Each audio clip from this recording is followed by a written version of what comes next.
Europe Matin.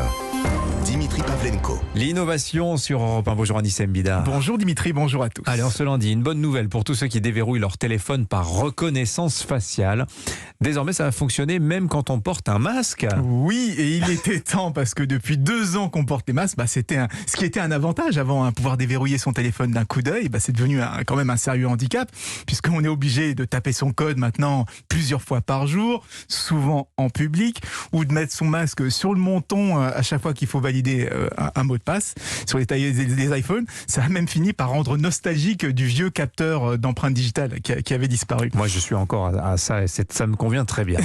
Donc vous n'avez pas le problème. Eh bien, les fabricants ont enfin modifié leurs algorithmes et désormais, on va pouvoir être identifié uniquement avec les yeux, les sourcils et l'arête du nez. C'est une technique qu'on appelle la reconnaissance périoculaire. Et jusqu'ici, elle était cantonnée au laboratoire. Et elle arrive d'ici un mois dans la prochaine version du système des iPhones.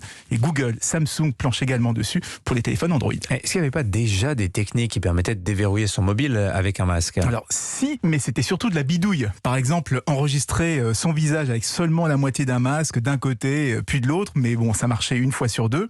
On pouvait aussi utiliser une montre connectée. Tant qu'elle est au poignet, le téléphone se déverrouille automatiquement. Mais là encore, dès qu'il fallait valider un paiement, on n'avait pas le choix, il fallait obligatoirement taper un code ou utiliser des empreintes digitales. D'ailleurs, il n'y a pas que les téléphones qui souffrent de ce problème.